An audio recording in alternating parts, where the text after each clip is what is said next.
तुम्हें 10th class में 11th class का सिलेबस खत्म नहीं करना है। वो करोगे तो फिर पक्का ही आईआईटी में नहीं होगा तुम्हारा, क्योंकि वो सबसे बड़ी गलती है, मैंने भी करी थी। आईआईटी में ना होने का एक बड़ा रीजन ये होता है बच्चों का कि वो जरूरत से ज्यादा पढ़ लेते हैं। तुम्हारे माँ बाप, तुम्हारे रिश्तेदार, तुम्हारे बाकी के दोस्त तुम्हें ये बोल के परेशान करेंगे, इतना स्ट्रेस देते रहेंगे कि भाई मैं तो ऑलरेडी प्रिपरेशन करना चालू कर दिया, तुमने नहीं करी। और तुम सोचोगे कि यार मैं साला 9th-10th में हूँ, मेरा दोस्त भी 9th-10th में है, वो तो 11th के सवाल कर रहा है और मैं नहीं कर रहा। सीबीएसई या आईसीएसई या फिर state board exam must be a bigger priority than IIT for you. Why? Because अगर तुम क्लास 9th या 10th में हो, तुम्हें आईआईटी क्रैक करनी है, तुम्हें आईआईटी की प्रिपरेशन करनी है, लेकिन तुम्हारे पास कोई रोड मैप, कोई स्ट्रैटेजी नहीं है कि तुम कैसे आईआईटी क्रैक कर सकते हो बीइंग अ 9th और 10th क्लास स्टूडेंट। इस वीडियो को पूरा देखना, क्योंकि इस वीडियो में मैं उन चीज़ों पे बात करूंगा जो कि बहुत लोग गलती करते हैं जब वो 9th-10th में होते हैं, ये सोच के कि मैं एरोडोव लगा लूंगा, मैं पियर्सन की बुक कर लेता हूँ, मेरे को बहुत हेल्प मिल जाएगी, एंड ये सारी चीज़ें कर करके वो खुद को हार्म कर लेते हैं हेल्प करने के बजाय, वो अपना बोर्ड्स भी खराब कर लेते हैं। तो वो नहीं करना है। मैं तुम्हें एग्जैक्ट रोड मैप बताऊंगा कि एज अ 9th और 10th क्लास स्टूडेंट तुम्हें क्या करना चाहिए, ताकि जब तुम 11th में पहुंचो और तुम्हारा एक्चुअल तपस्या चालू हो आईआईटी की, तब तुम उस स्टेज पर हो जहां पे तुम ऑलरेडी 5 से 7 लाख बच्चों से आगे निकल चुके हो। And this is the motive of this video. सबसे पहले सबसे इंपॉर्टेंट चीज के बारे में बात करूंगा, वो है माइंडसेट। और वीडियो छोड़ के मत जाना। क्यों? क्योंकि तुम्हें भले लग सकता है कि यार क्या क्लीशे बात कर रहे हो, मैंने आईआईटी क्रैक कर रखी है, मैं आईआईटी भिलाई मैकेनिकल से 2022 में ग्रेजुएट हो चुका हूं, तो I have something which you might not have right now, and इसलिए मैं तुम्हें बता रहा हूं। तो ध्यान से सुनना। तुम 9th या 10th में हो और तुम्हें कोई और बोले तो बुरा लगेगा, बट मैं तुम्हें बोलता हूं, तुम बच्चे हो, तुम बड़े नहीं हुए अभी। तुम्हें 11th में जाने में 1 से 2 साल है, तुम्हारे पास भरपूर टाइम है। मैंने अपनी आईआईटी की प्रिपरेशन 11th से चालू करी थी, उसके बाद भी मैंने अपनी आईआईटी क्रैक कर ली 2 साल में विदाउट टेकिंग एनी ड्रॉप। तुम मुझसे भी 1-2 साल आगे हो, तुम्हारा तो आराम से हो सकता है आईआईटी में। इसीलिए सबसे बड़ी प्रॉब्लम जो लोगों की होती है वो ये है कि तुम्हारे माँ बाप, तुम्हारे रिश्तेदार, तुम्हारे बाकी के दोस्त तुम्हें ये बोल के परेशान करेंगे, इतना स्ट्रेस देते रहेंगे कि भाई मैं तो ऑलरेडी प्रिपरेशन करना चालू कर दिया, तुमने नहीं करी। और तुम सोचोगे कि यार मैं साला 9th-10th में हूँ, मेरा दोस्त भी 9th या 10th में है, वो तो 11th के सवाल कर रहा है और मैं नहीं कर रहा। ट्रस्ट मी, इससे ज्यादा बेवकूफियत वाली बात नहीं है। तुम्हें कोई क्या कर रहा है उससे फर्क नहीं पड़ना चाहिए, तुम्हें अपनी चीजें सही करनी है। तो सबसे पहली चीज, स्ट्रेस नहीं लेना है, एकदम चिल तरीके से पढ़ाई करनी है। 9th या 10th should only focus on building your core concept. For example, तुम्हारे ट्रिग्नोमेट्री के कोर कंसेप्ट बिल्ड हो जाने चाहिए, तुम्हारे कोऑर्डिनेट ज्योमेट्री के।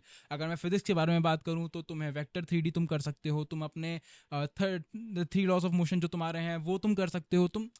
तुम्हें अपने बेसिक कॉन्सेप्ट क्लियर करने हैं। मैं वीडियो में और इन डेप्थ बात करूंगा, this is just to start with, but मेरा मेन मोटिव ये है बताने का कि स्ट्रेस मत लेना और उस स्ट्रेस में आके फालतू की पढ़ाई चालू मत कर देना, क्योंकि जरूरत भी नहीं है। आईआईटी में ना होने का एक बड़ा रीजन ये होता है बच्चों का कि वो जरूरत से ज्यादा पढ़ लेते हैं, और जो नहीं पढ़ना चाहिए वो भी बार बार पढ़ लेते हैं। तुम्हें वो बेवकूफी नहीं करनी है। तो now since you have understood कि माइंडसेट कैसा होना चाहिए, मैं बताता हूं कि तुम्हें एग्जैक्टली कैसे तैयारी करनी है। एज यू ऑलरेडी नो, तुम्हें बेसिक कॉन्सेप्ट पे फोकस करना है, लेकिन अगर तुम 10th में रह के 10th की कॉन्सेप्ट पे फोकस करते रहोगे तो आईआईटी की प्रिपरेशन तो नहीं हुई नहीं है। तुम्हें क्या करना है, तुम जितने भी घंटे पढ़ रहे हो, add 2 more hours, not 3, not 4, not 10, add 2 more hours।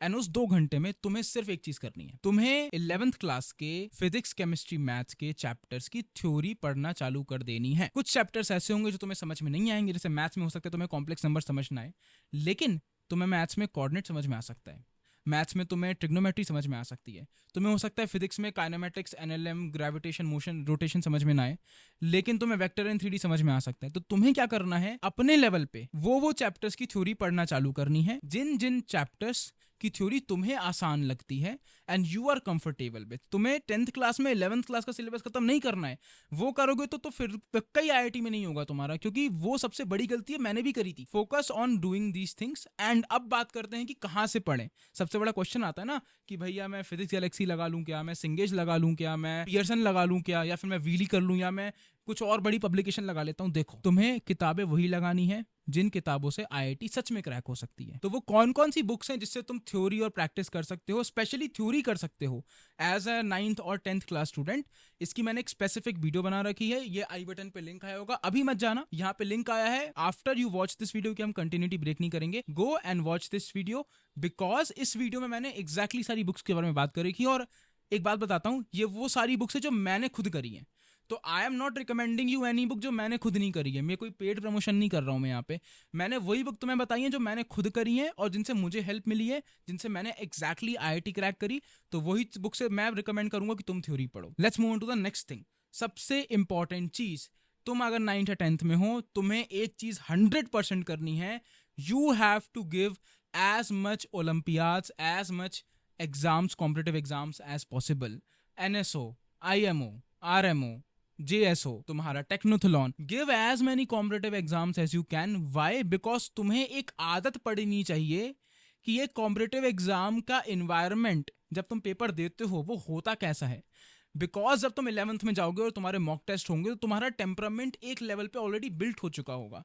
तो सबसे इंपॉर्टेंट चीज तुम्हें क्या करनी है, डज नॉट मैटर भाई, मैं बताऊं, ना मेरा NSO में हुआ, ना मेरा RMA में हुआ, ना मेरा JSO में हुआ, ना मेरा NTSE में हुआ, ना मेरा KVPY में हुआ, ना मेरा टेक्नोथलॉन में हुआ, मेरा डायरेक्ट IIT में ही हुआ। लेकिन वो सारी चीजें ना, उसका IIT में बहुत कंट्रीब्यूशन था। NTSC को मैं साइड रखूंगा because NTSC is completely different stories पे कभी और बात करूंगा, बट NCSC के अलावा जितने भी लो एफर्ट कॉम्पिटिटिव एग्जाम्स हैं वो तुम्हें देने हैं, इस बात को 100% ध्यान रख लो। एंड इसी से जुड़ा हुआ एक और पॉइंट है कि कई बार एज अ इंडिविजुअल तुम्हें नहीं पता होता कि कौन सा एग्जाम कहाँ हो रहा है, कब हो रहा है, इसलिए तुम्हारे लिए बहुत इंपॉर्टेंट है एक अच्छी रिस्पेक्टेड कोचिंग ज्वाइन करना। अब कोचिंग ऑफलाइन ज्वाइन करनी चाहिए या ऑनलाइन ज्वाइन करनी चाहिए, इसमें मैंने पहले भी वीडियो बना रखी है, but to give you a gist, if you can afford join both.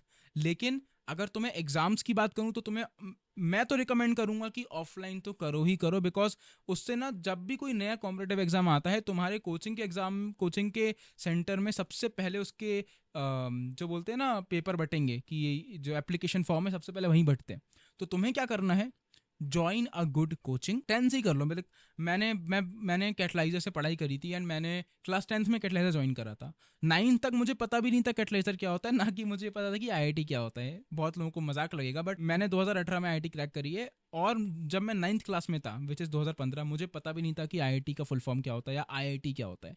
मुझे 10th में पता चला, मैंने 10th में कोचिंग ज्वाइन करी एंड फिर वहाँ से मैंने अपनी जर्नी शुरुआत करी। तो तुम्हें क्या करना है, ज्वाइन अ गुड कोचिंग जहाँ से तुम्हें अच्छे अच्छे एप्लीकेशंस मिल सकें, एंड फिर उसके बाद वो कोचिंग ऑफ कोर्स तुम्हें 11th-12th के लिए भी अच्छी होनी चाहिए।